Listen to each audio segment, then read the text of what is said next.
கிறிஸ்துவுக்கு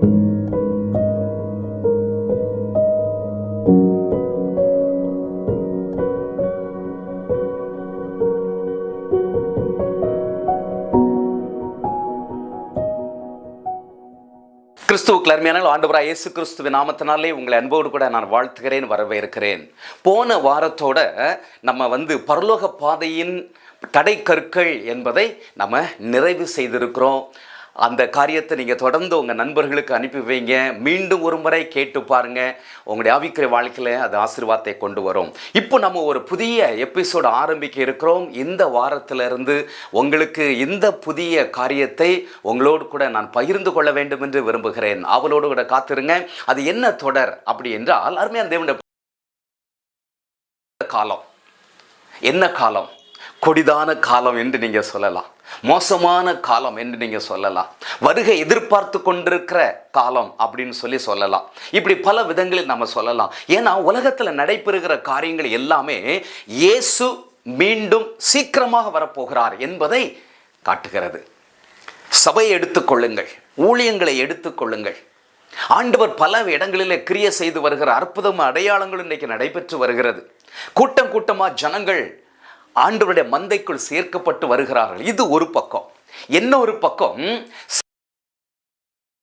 காலம் உண்டு என்று சொல்லி கூடுமான வரைக்கும் தெரிந்து கொள்ளப்பட்டவர்களையே வஞ்சித்து அவனுடைய வலையில சிக்க வைத்து அவன் கூட்டத்தில் சேர்த்து கொண்டிருக்கிற ஒரு காலத்துக்குள்ளேயும் நம்ம வந்து கொண்டிருக்கிறோம். அது மாத்திரம் இல்லாமல் ஆவியானவர் எந்த அளவுக்கு செயல்பட்டு கொண்டிருக்கிறாரோ அந்த அளவுக்கு பிசாசு இன்றைக்கு செயல்பட்டு கொண்டிருக்கிறான். கூட்டம் கூட்டமாக ஆண்டவர் ஏற்றுக்கொண்டு மக்கள் மந்தையிலே சேர்க்கப்படுகிறார்கள்.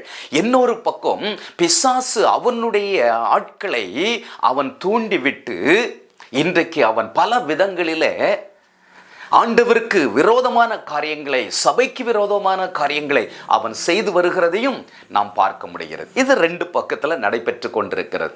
ஆனால் அருமையான தேவனுடைய பிள்ளைகளே, இது ரெண்டுமே ஒரு பக்கம் இருக்கட்டுமே. ஆனால் இந்த எபிசோடுகள் மூலமாக சொல்ல வருகிற ஒரு சத்தியம் என்ன அப்படின்னு சொன்னால், கிறிஸ்தவ ஆவிக்குரிய வாழ்க்கையிலே ஒரு பேலன்ஸ்டு காரியங்கள் வேணும். ஒரு சீரான உபதேசம், சீரான காரியங்கள் நமக்கு அவசியம். உங்களுக்கு விளங்கும்படியாக சொல்லுகிறேனே, நம்ம உண்கிற ஆகாரத்தில் எல்லா விதமான சத்துக்களும் நமக்கு அவசியம். புரோட்டீன் அவசியம், கொழுப்பு அவசியம் இல்லையா, சுகர் அவசியம், உப்பு அவசியம், புளிப்பு அவசியம், துவர்ப்பு அவசியம், கசப்பு அவசியம். ஸோ இப்படி ஒவ்வொரு டேஸ்ட்டும் நமக்கு தேவை, நம்முடைய சரீரத்துக்கு தேவை இல்லை. இப்போ ஒரு மனிதன் வெறும் சுகர் ஐட்டமாகவே சாப்பிட்டுட்டு இருக்கான்னு வைங்களேன், என்னென்ன பொருட்களில் வெறும் சுகர் மட்டும் இருக்குதோ அதை மட்டும் சாப்பிட்டு கொண்டே இருந்தால் அவனுடைய சரீரம் என்னவாகும்?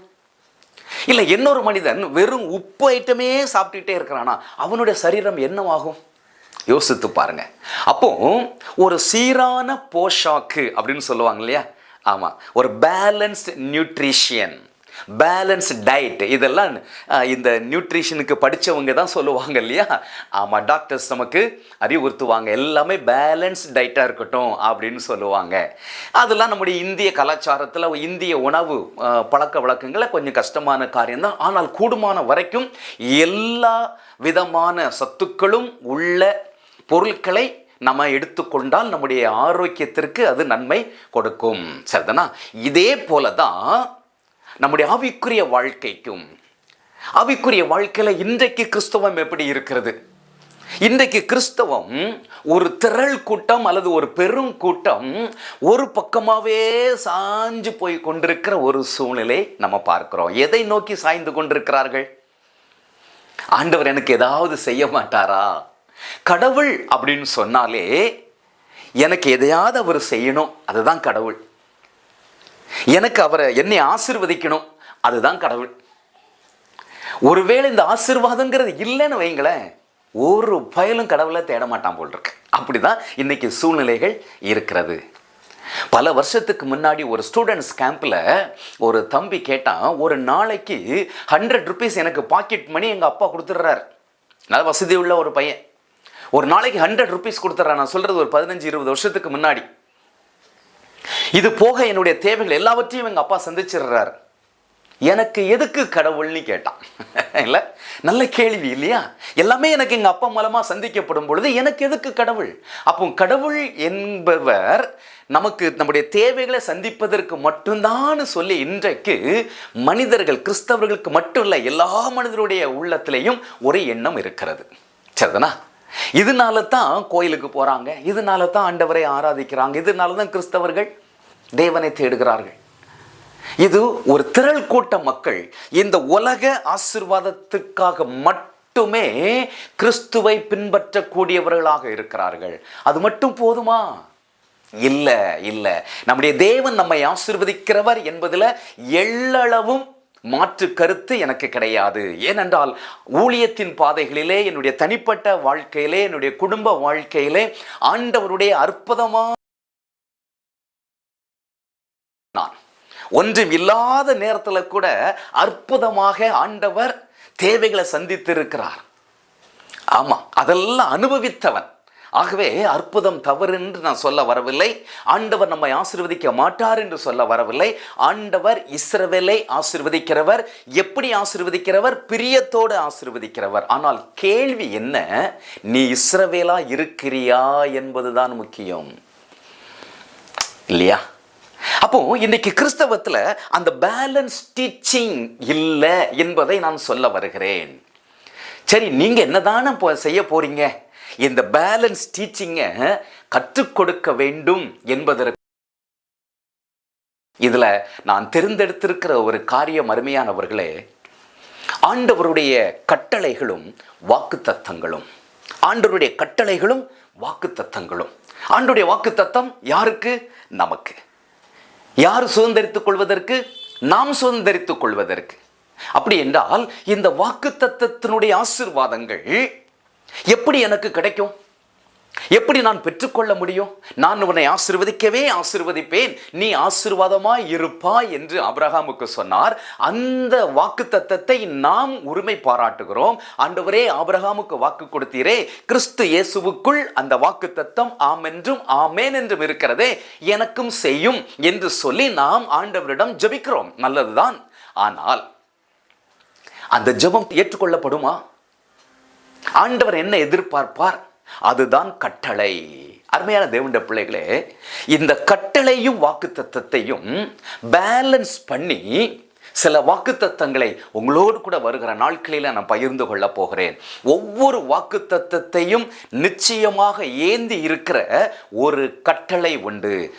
வித்தவுட் கண்டிஷன் ஆண்டவர் யாரையும் ஆசீர்வதிக்க மாட்டார். ஏனென்றால் நம் தேவன் நிபந்தனைக்கு உட்பட்டு தான் நம்மை ஆசீர்வதிப்பார். இஸ்ரவேல் ஜனங்களுடைய வாழ்க்கையிலே ஆராய்ந்து பாருங்கள். ஆபிரகாமுடைய வாழ்க்கையை ஆராய்ந்து பாருங்கள். ஆண்டவர் ஆசீர்வதிக்கப்பட்ட பழைய ஏற்பாட்டு புருஷர்களுடைய வாழ்க்கையை ஆராய்ந்து பாருங்கள். ஆண்டவர் கொடுத்த வாக்குத்தத்தம் எப்பொழுது நிறைவேற்றப்பட்டது? எப்பொழுது அந்த ஆசீர்வாதத்தை அவர்கள் பெற்றுக்கொண்டார்கள்? கட்டளைக்கு கீழ்ப்படிந்த பொழுது. ஆகவே அருமையான தேவனுடைய பிள்ளைகளே, வாக்குத்தத்தத்தை குறித்து தான் உங்களோடு கூட நான் பேச போகிறேன். ஆனால் அந்த வாக்குத்தத்தத்தினுடைய ஆசீர்வாதத்தையும் சொல்லுகிற அதே வேளையில அந்த வாக்குத்தத்தத்தை ஏந்தி இருக்கிற கட்டளை என்ன அப்படிங்கிறதையும் சொல்ல போறேன். சரிதானா? வாக்குத்தத்தத்தினுடைய ஆசீர்வாதம் நமக்கு நல்லது, அது நமக்கு நன்மையை கொண்டு வரும். ஆனால் அதை பெற்றுக்கொள்வதற்கு ஒரு கசப்பான கட்டளை ஒன்று இருக்கே, அந்த கசப்பான கட்டளையை நாம் நிறைவேற்றும் பொழுது இந்த ஆசீர்வாதம் நமக்கு சொந்தமாகிறது. எந்த ஒரு மெடிசினும் நம்முடைய சரீரத்துக்கு ஆரோக்கியத்தை கொடுக்கும். ஆனால் அந்த மெடிசின் எப்படி இருக்கும்? கசப்பாக இருக்கும். ஆகவே அருமையான தேவனுடைய பிள்ளைகளே, இந்த கட்டளையும் வாக்குத்தத்தமும் என்கிற அந்த தலைப்பின் அடிப்படையில் வருகிற நாட்களிலே புதிய ஒரு எபிசோடு ஆரம்பித்து உங்களோடு நான் பகிர்ந்து கொள்ள போகிறேன். இந்த எபிசோடை உங்களுடைய நண்பர்களுக்கு அனுப்பி வையுங்கள். அநேகர் ஆவலோடு கூட காத்து கொண்டிருக்கிறீர்கள், எனக்கு தெரியும். ஸோ இந்த எபிசோட்ஸ் மூலமாக ஆண்டவர் உங்களுடைய ஆவிக்குரிய வாழ்க்கையிலே ஒரு பெரிய மாற்றத்தையும் ஆசீர்வாதத்தையும் உங்களுக்கு தருவார். God bless you.